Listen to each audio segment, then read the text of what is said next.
There's nothing better than a great racing game to show off what your console can do. Of course, the Nintendo Switch 2 launch was Mario Kart World, but it's cartoony. It's very Nintendo, right? Still beautiful game. But now, thanks to Faro Interactive, Grid Legends has finally come to the Nintendo Switch 2, and it might just be the best looking game on the system as far as racing games are concerned. So, to talk about it, and indeed the one who has done most of the research into this, we have Oliver McKenzie. Yes, Grid Legends, a very good arcade racing game, a very good-looking arcade racing game as well. Indeed. And a very intriguing and quite capable Switch 2 port, as I think we'll find. This video is brought to you by Digital Foundry and War Thunder. Available for free on PC, PlayStation, Xbox, and mobile, War Thunder is the most comprehensive vehicle combat game in the war sim space right now. With a choice of over 2,500 tanks, planes, helicopters, and ships, ranging from vintage armored cars right on up to modern-day fighter jets, each vehicle is meticulously recreated. Built on the in-house developed Dagor engine, War Thunder models every vehicle right down to its individual components, including its weapons, engine, fuel tanks, and crew. A unique X-ray view even lets you dissect those details, with accurate bullet hit detection and physics after taking fire. Paired with a wealth of customization options, it's an authentic sim experience for any fans of military history. And it's one that's optimized across a range of devices, with a brand new mobile version out now on iOS and Android. So, join a global community of over 95 million players today. And for new and returning players that haven't played War Thunder for at least 6 months on PC and consoles, check out the massive bonus pack, including multiple premium vehicles, an Eagle of Valor decorator, 100,000 Silver Lions, and 7 days of premium account access. It's for a limited time only, so check out the links in the description below for more details. And now, back to the video. So to begin, I do want to note that I first played this when it came out on the current generation systems, including PlayStation 5. And the thing that drew me to it, aside from being an arcade racer, is the fact that it was the first to support 120 frames per second. So it set the bar pretty high. It's a beautiful game.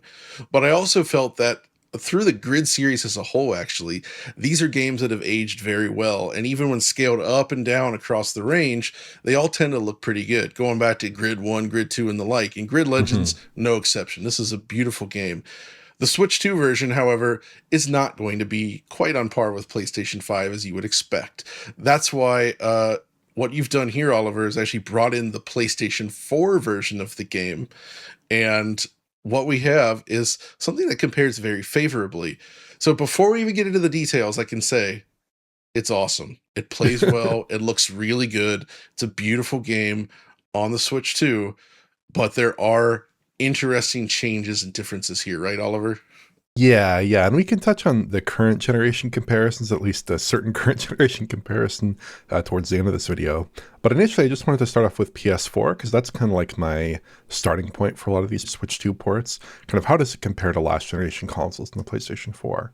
The PS4 version has all the visual features of the current generation consoles, basically, but at 30 FPS. So you get like the volumetric lighting, you get the SSR, you get the dynamic shadows, you get everything, but just at that lower update. And on Switch 2, in graphics mode at 30 FPS, it actually looks better than PS4, which is quite nice. The biggest difference lies in resolution. So Switch 2 uses a dynamic resolution that seems to operate between 1080p and 1440p in typical play, while PS4 is a pretty flat 1080p. So Switch 2 is clearer and sharper. Now, to get those resolution figures, I was like mashing the change view button to get those shots. So it's possible that that might actually be even a more intense load than the game would otherwise represent, right? So it could be that I'm actually pushing a little bit harder. So it's more like a dynamic 1440p here. That's the way that I think of it. But if you look at some of the breakup in stills and in motion, I think it's a TAA and not DLSS or anything like that, because it has very similar kinds of breakup patterns on edges and things like this as we get with the game's TAA on PlayStation 4. That makes sense, I think, yeah. Yeah. The dynamic cube maps also update every frame here, and not every 2 frames or every 15 hertz like on PS4. So you get those dynamic cube maps, they update in line with the rest of the game's animation, basically. That's a huge deal, by the way, I would say. That has always been a bugbear of mine, going back to like Project Gotham 1 on the Xbox. It's the frame rate cube map update. So being able to have them at full rate does make a big difference, especially if you're someone like me that likes using the third-person camera view. Yeah, that's a common optimization. And also what you'll see here, as with the other console versions, is the dynamic cube maps are captured from the player position and applied to all the vehicles in the race. So if you're going under like a banner or something, it'll show up on a vehicle, 20 feet away or something, just the same. But that's very common in racing games, right? That's super common. So based on this, then it looks like what we have is something that's extremely comparable and actually superior to the PlayStation 4 version. Yeah. Which on the face of it sounds silly, but again, you got to keep in mind we're talking about a portable device here, from Nintendo no less. So to be able to exceed what the PS4 is doing, I think that's actually pretty acceptable and pretty nice. And it looks really, really good. And this is in the quality mode, of course. So both of them run at 30 FPS in this mode. I guess the question I have then, Oliver, based on your testing, is how stable is it? Yeah, so it's basically a locked 30 FPS in my testing, at least during gameplay. Now, I did run into some minor drops, minor variability in a couple of situations while I was capturing graphics mode, but generally, even in really intense races, it's going to be 30 FPS except for very occasional problems here and there. Now, the game's playbacks, like the flashback system, that can drop frames at times. I think it could potentially drop some frames sometimes in the 30 FPS mode. Also, the game's replays. I did not test those out too thoroughly, but they tend to be more taxing on the other platforms. In general, it's 30 FPS. And one kind of final neat thing I wanted to note here before we move on to the other modes is the game on Switch 2 is smaller in size than the releases. So like, for instance, Series S is 38 gigabytes. Switch 2 is 28 gigabytes. So that is considerably smaller. It doesn't seem to have an impact on the textures, but it could have an impact elsewhere. Like the game has a ton of video assets because it has all these long cutscenes, so maybe those have been degraded in some form. Potentially here, again, I didn't really notice anything too egregious. I think there's still 1080p 30 video feeds, but slight difference in size there potentially has some impacts. So it looks better than PS4, higher resolution, very, very nice. All the same visual features as the current generation, bigger console versions.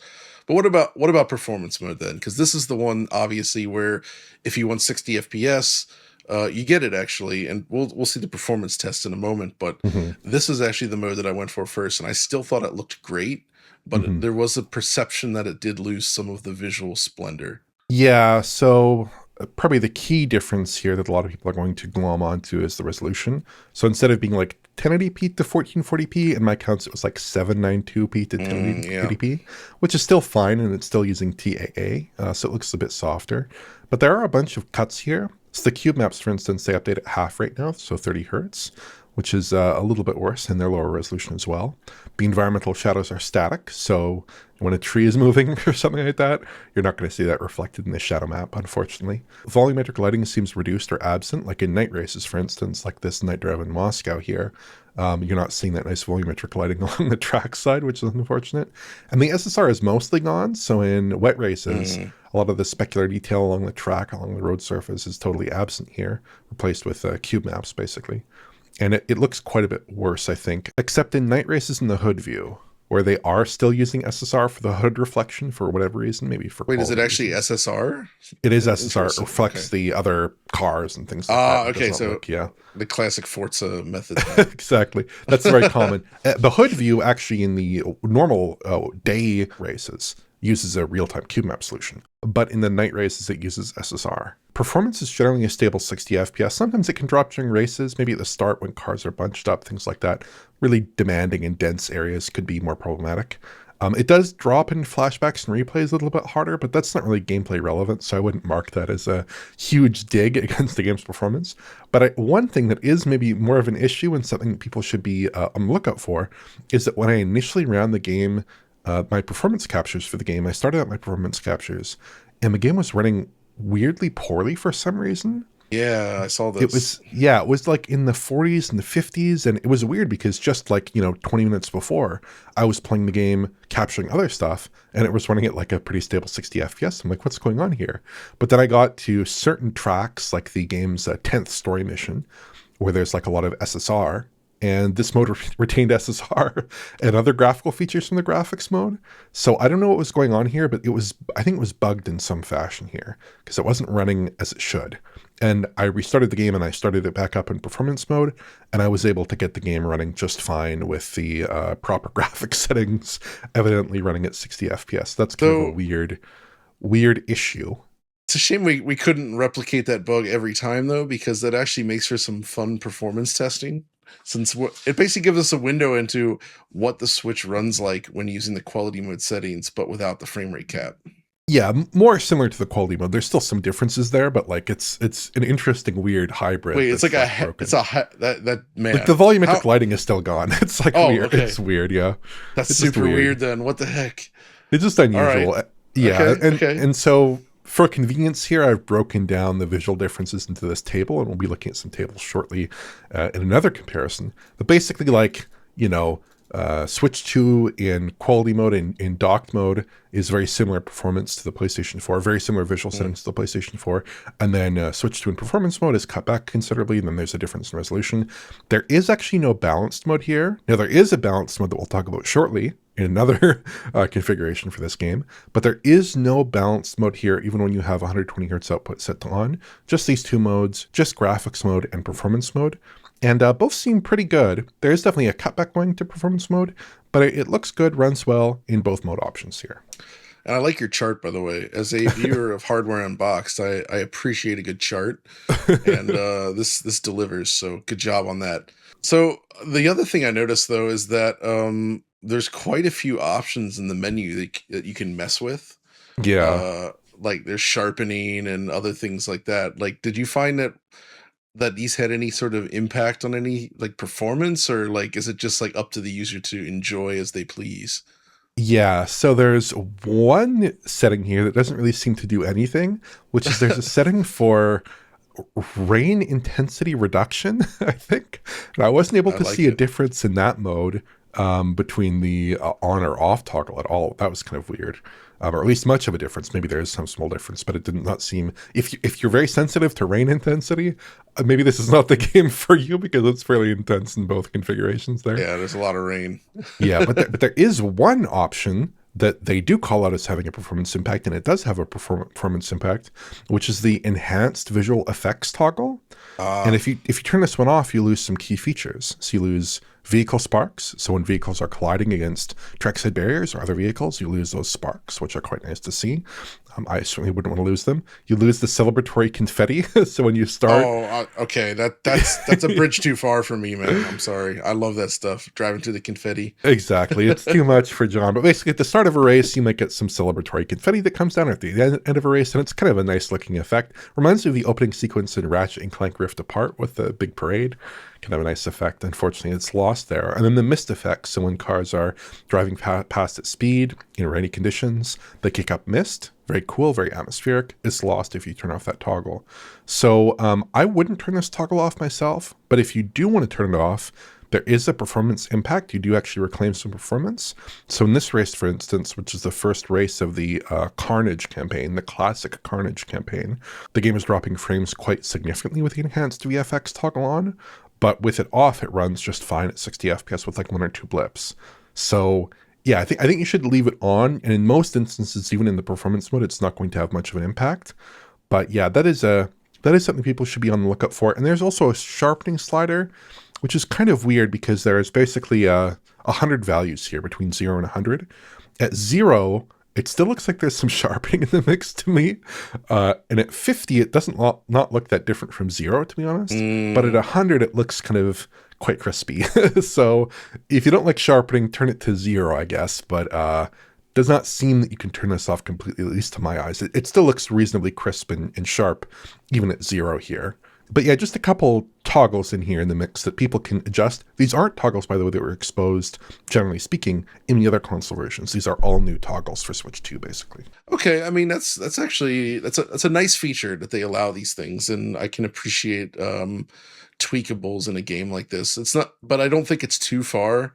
Because I know, Oliver, you're not a big fan of like too many tweakables in games. This one seems to be relatively minor. It's not too bad. It's weird that you can't get like eliminate all sharpening artifacts because that little bit of ringing, it's not too bad, but it is noticeable. So, but you know where it's not noticeable, or at least not that noticeable, portable mode, and that's so if you can get through the very blurry screen on the Switch 2, I'm sorry I said it again, please forgive me. This is interesting, and this is the one I didn't look at too much, but I'm curious about your findings here. So what are the big changes when you shift to portable? Yeah, so this is a bit tricky because the game actually has 4 modes in portable play, which is Ugh. up considerably from 2 dock modes. So you're just saying this is not a game with a mode explosion. It kind of is in this Sorry, respect, at sorry, least. Oliver. I know. Yeah, yeah. So I actually was thinking about how to approach this, and I don't really want to go through this in too granular of detail because I feel like I'll lose people a little bit. So I just did a table of what's going on here. Yes. A table. So hopefully this is a little bit more intelligible. Obviously, this misses some of the nuance and some of the little tiny intricate details I'd like to point out, but this is like generally the case here, basically. Resolutions differ across the board. So balanced and performance modes are pretty similar, kind of hovering around 720p. Graphics mode is a full 1080p at times, and it drops to a low of about 792p. And battery saver mode, it doesn't actually seem to have dynamic res in my tests. It just seems to be a flat 540p, Hmm. which makes sense because they're not really constrained by GPU performance. They're just constrained by wanting to achieve the most battery life possible. So why would you have DRS? That DRS seems kind of antithetical to that, right? Cube maps update at full rate in graphics and battery saver modes, and half rate in balanced mode, and at 1/3 rate in performance mode, so 20 hertz there. Shadows are static, and volumetric lights are off in all modes. So in that respect, kind of these handheld modes, they're similar to the docked performance mode, right? You don't get any Right, of right. the nice volumetric lighting or the dynamic shadow maps in any of these modes, at least dynamic shadow maps with respect to the environment. And SSR is off in battery saver mode and performance mode, but on and Hmm. balanced in graphics modes, which that's a key visual feature. It's quite nice to have. Of the 4 modes, 3 hit their performance targets well, but the performance mode, it is targeting 60 FPS, but I actually did some 180 FPS camera capture and counted out some frames myself here with motion blur off and enhanced VFX on as well. I actually used enhanced VFX for basically all my capture in this video because I didn't like to play without it. And it seems to be in the 40s and 50s pretty often in more intense races. So not at Hmm. 60 FPS, but it does hit 60 FPS in lighter content. So if there's not too many cars on screen, it will hit 60 FPS. Now, obviously on a lot of screens, you could actually feel this difference, but because Switch 2 has a VRR panel, it feels totally fine for the most part. Oh, that's And with cool. motion blur, you don't really feel the difference too much, especially with that nice per pixel motion blur. So it doesn't really matter that much that the game is varying its performance level as much as it is in performance mode, but it's definitely not like a locked 60 FPS as the docked mode kind of aims for, the docked performance mode. It's more variable here. That's still a great use case, I think, for a VRR based handheld, since it allows them to perhaps get a little bit higher visual fidelity while still delivering what is perceivably 60 FPS. Mhm. So that's good. I like that. That's cool. But wow, that's quite a chart there.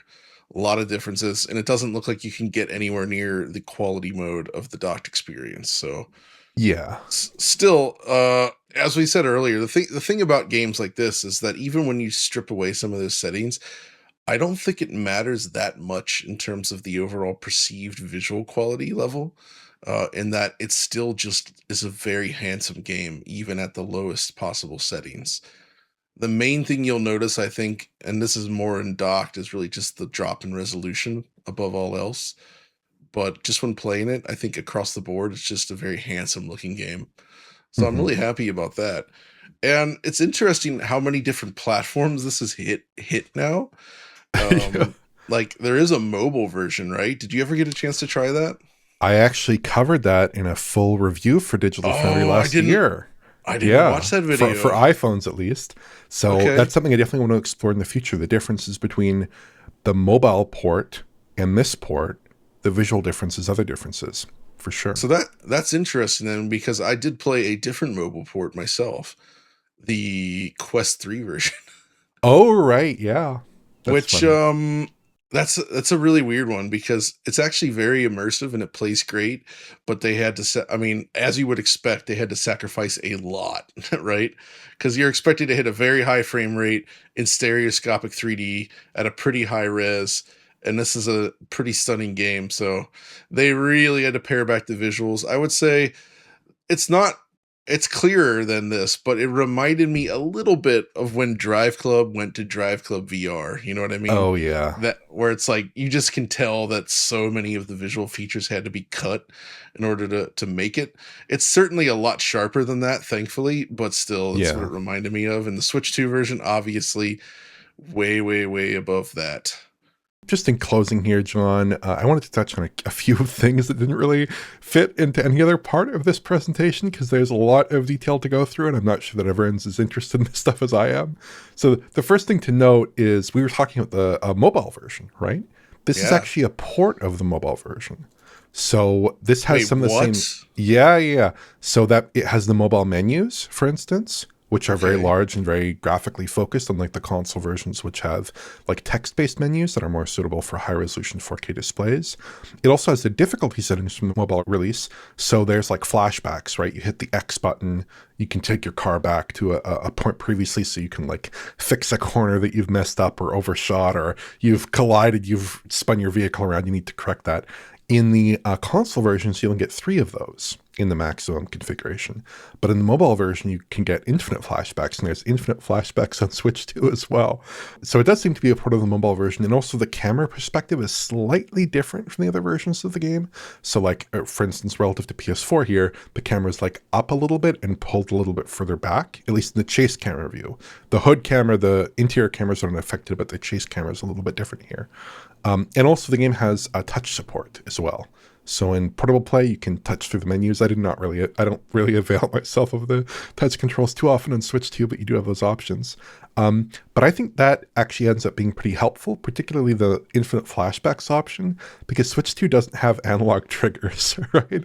Which is actually pretty important for a game like this. Oh, I didn't even think about. Yes, you're totally yeah. right.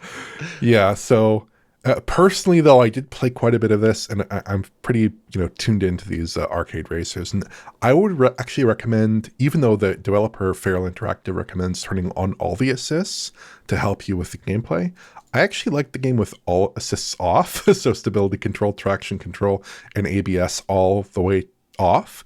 But give yourself a lot of flashbacks. Give yourself infinite flashbacks because you will make some mistakes.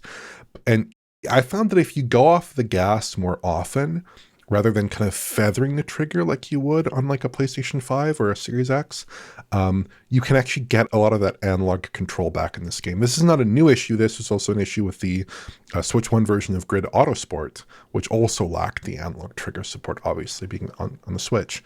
So I actually found it very playable, and I was competing with like expert level AIs pretty well, although I was using... I would say at least 3 flashbacks per race would be reasonable, if not infinite flashbacks, just to give yourself like a little bit of latitude, because it is a little bit harder to make those corners sometimes with the lack of the analog trigger. I also took a brief look at Series S. I didn't feel like Series S was the fairest point of like first comparison for this game, but the way that I would think about it is basically like Series S is like Switch 2 in graphics mode, but at 60 FPS. But there are some differences that actually favor Switch 2. So QMaps are full rate on Switch 2 and are higher res, whereas on Series S they're at 30 hertz, right? So they're at half rate. Switch 2 is a little bit higher res on average than Series S, which is interesting, a little bit closer to that 1440p mark. And Series S also isn't a flat 60 as of recent patches, for whatever reason, even though it seemed to be a flat 60 at launch when I covered it 4 years ago. Switch 2 is a lock 30 FPS pretty much, so Series S is a little bit unstable there. But Series S is delivering a mostly similar presentation overall while targeting 60 FPS. That's kind of the delta we expect to see between platforms when DLSS isn't implicated or ray tracing isn't implicated. Oftentimes it's kind of like, well, Switch 2 is like, roughly that margin relative to Series S and faster than a PlayStation 4 and all that good stuff. And just as kind of one final note here before I go on to conclusions, Grid Autosport was on the Switch 2 backwards compatibility incompatibility list. The red list of incompatible titles. I didn't even realize that. That's wild. Okay. It wasn't. It would boot to the first screen, but it would crash immediately thereafter. Oh, no way. Okay. But as of recent updates, that is corrected. So you can see here, I'm playing Switch 1 in backwards compatibility, rather Switch 2 in backwards compatibility here in Grid Autosport, running fine. You can also run the performance mode at a full 60 FPS here. Unlike on Switch 1 where it would waver a bit, although performance mode in Grid Autosport is way stripped further back than performance mode in Grid Legends. It's like you lose the shadow maps, you lose a lot of stuff, you lose a lot of post-processing. It's like pretty cut back there. So yeah, overall, I mean, obviously I had some asides there, some details that maybe people aren't too interested in, but obviously this port overall, it's very, very good looking. Great racing game. One of my favorite recent arcade racing games. There aren't too many other arcade racing games to speak of in the past few years, but it's definitely a very good one. Good modes, lots of options here. My only complaint is that I think in handheld mode, it would have been interesting to see them take a bit of a different approach and maybe lean more on DLSS and get some of those features back in, like the dynamic shadows, the volumetric lighting, the SSR in the high performance modes. You know, DLSS is kind of an imperfect fit maybe for a racing game, but it would have been interesting to see an attempt there, because obviously this is just a TA plus dynamic res. My favorite of the handheld modes is probably balanced because you retain the SSR there and it's a stable 40 FPS generally speaking. Docked, I kind of like the graphics mode actually because it gives you so much more in terms of visual features. But performance mode is nice. I kind of think in like wet races I would go graphics mode, maybe otherwise I'd go performance mode. Because in wet races losing the SSR is kind of it's unfortunate. It's so much the game's presentation in those wet races that it's just a little bit unfortunate there. I'm super happy with this port overall. I can really recommend it. It's a great racing game that translates to Switch 2 very well.